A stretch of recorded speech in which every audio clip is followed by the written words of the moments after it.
Tu ne peux pas gagner. Terrasse-moi et je deviendrai plus fort que tu ne pourrais jamais l'imaginer. C'est fou comme ça va tout aussi bien dans le contexte actuel. Hey, salut tout le monde, ça faisait pire longtemps, ça va ou quoi? Alors écoute, moi je me porte pas trop mal. Je me porte pas trop mal. Dans quelques jours, il y a Star Wars 7 qui sort, et justement sur internet, il y a de plus en plus de rumeurs, de théories autour de ce film. Et vu que je suis un énorme fan de Star Wars, bon ça vous devez déjà le savoir je pense, je vous propose qu'aujourd'hui, on voie ensemble 5 de ces théories, 5 de ces rumeurs autour de ce film tant attendu. Je vous préviens déjà, il y en a qui sont un peu tirés par les cheveux.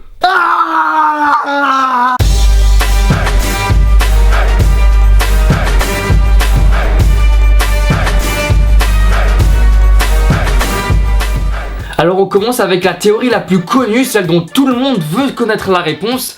Eh bien, où est passé Luke Skywalker? Alors déjà on le voit pas sur l'affiche, ce qui est assez étonnant étant donné que c'est quand même un personnage principal, c'est le fils d'Anakin. Et quand on regarde un peu en détail la bande-annonce, on le voit encore moins. Non. Non. Non.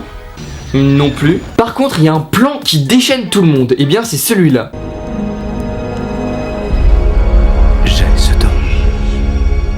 Vous avez pas remarqué quelque chose d'étrange? Vous avez vu la taille de Skyou, bordel! Non, en fait, c'est pas vraiment pour ça. Enfin, je crois pas. Vous avez déjà tous remarqué qu'il y a un mec sous une capuche qui caresse R2D2, un peu comme un... Non, pas de comparaison, je crois que c'est mieux. Ouais, donc ce gars, il a une main robotique ou bionique, ou je sais pas trop comment ça se dit. Et le problème, c'est que dans toute la saga Star Wars, il n'y a qu'un seul personnage encore vivant qui a une main robotique. Eh bien ce personnage c'est Luke. Et donc pour certaines personnes c'est clair et net que c'est Luke Skywalker qui est sous cette capuche. Mais du coup pourquoi avoir voulu le cacher? Pourquoi ne pas l'avoir mis sur l'affiche? Déjà ça c'est troublant. Et pourquoi l'avoir caché sous une capuche pendant la bonne annonce? Eh bien c'est là que réside le climax de cette théorie. C'est que Luke Skywalker serait passé du côté obscur de la Force. Et mis à part ce mystère de la bande-annonce, comme on va l'appeler, il y a aussi beaucoup d'autres preuves à cette supposition. Déjà en 2005, l'acteur qui joue Luke Skywalker, donc Mark Hamill, avait dit dans une interview qu'il aimerait bien une fois jouer un personnage méchant dans Star Wars. Et le plus troublant, ça c'est un pote qui me l'a fait découvrir, dédicace à toi, qui va se reconnaître. Regardez bien la lumière de R2D2 quand Luke le touche, ou quand la personne sur la capuche le touche.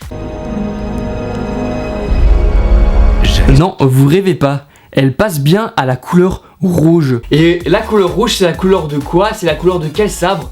Eh bien oui, c'est la couleur des sabres du côté obscur de la Force. Et par rapport à ce plan, il y a aussi une autre rumeur qui est un peu plus folle, je l'avoue, mais qui peut tenir la route.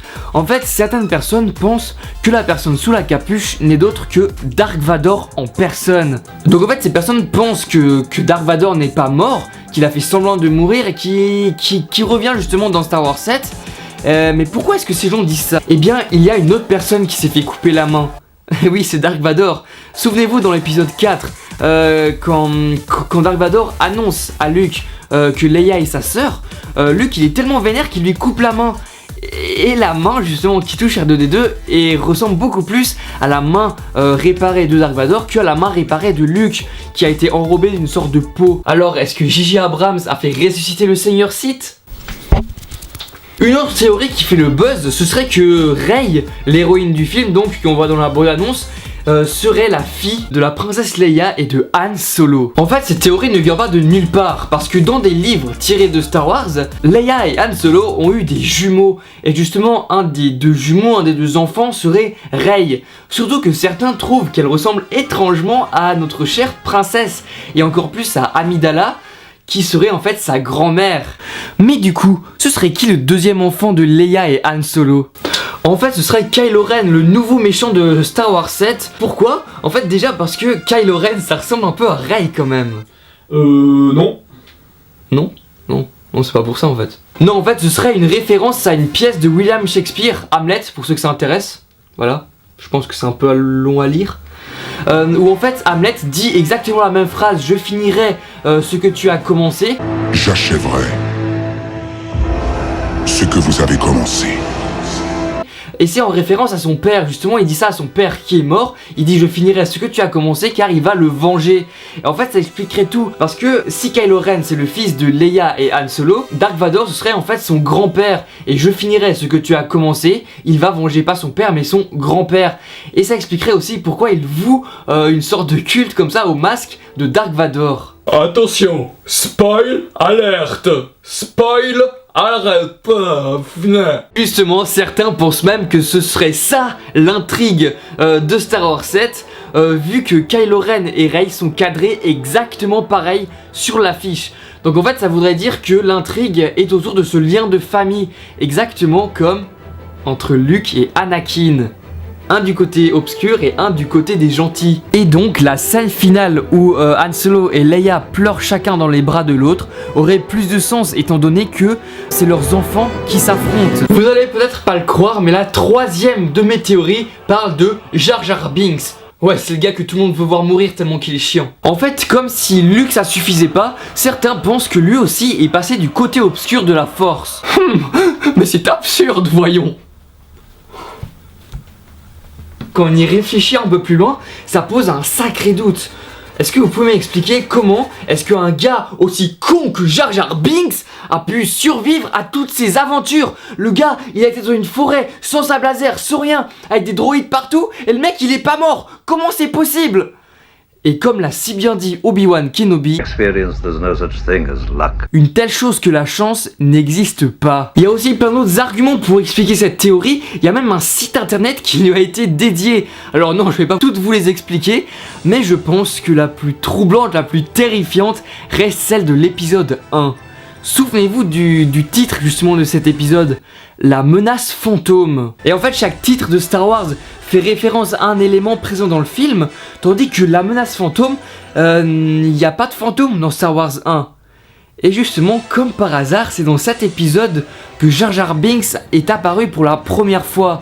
Alors, est-ce que la menace fantôme ce serait Jar Jar ? Donc en gros pour résumer, Jar Jar Binks serait malheureusement de retour dans Star Wars 7, mais cette fois du côté obscur de la Force, et ce serait même lui le si mystérieux leader Snoke dont on n'a jamais vu la trombine. Trombine, ça existe ce mot? L'avant-dernière théorie est autour de Finn, le gentil Stormtrooper noir. Non, je vous rassure, ça n'a rien à voir avec le fait qu'il soit noir. Si, un peu quand même en fait. Alors déjà c'est bizarre parce que c'est censé être un clone, mais si on lit la définition du mot clone dans le dictionnaire, c'est bien écrit individu qui serait la copie conforme d'un autre. Et justement l'autre, donc le clone de base dans Star Wars, c'est Jango Fett. Et Jango Fett n'était pas noir. Il y a aussi Maître Yoda qui explique dans l'épisode 2 pourquoi est-ce que les clones sont aussi passés du côté obscur de la Force.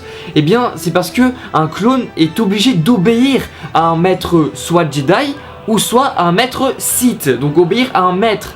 Donc techniquement, c'est impossible qu'un clone se rebelle comme Finn l'a fait. Surtout qu'on le voit même se battre avec un sabre laser. C'est-à-dire que le gars c'est devenu un Jedi.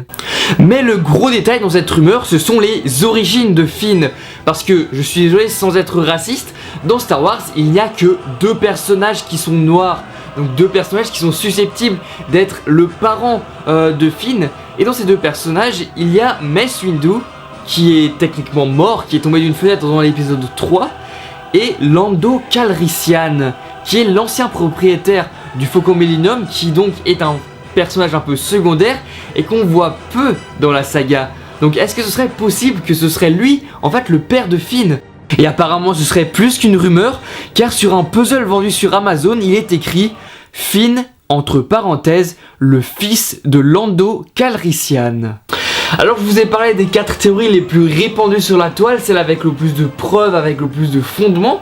Mais si on regarde encore attentivement la bande-annonce, on peut encore trouver quelques autres indices. Comme par exemple ici, tout porte à croire que Poe Dameron, le pilote de X-Wing, serait en fait manipulé par le côté obscur de la Force. Et étrangement, ça expliquerait aussi pourquoi est-ce que Finn lui jette un regard aussi étrange dans cette scène. Really, nigga? Mais il y a encore plein d'autres théories concernant la bande-annonce, et parfois juste à cause d'un seul plan. Alors y aura-t-il une nouvelle bataille sur Hoth ? Et est-ce que c'est le Faucon Millennium qui explose dans cette scène ? Et est-ce que c'est un personnage principal qui meurt ? Eh bien, vous aurez toutes ces... Eh bien, on aura toutes ces réponses dans quelques jours. Non mais c'est clairement de la merde ta vidéo.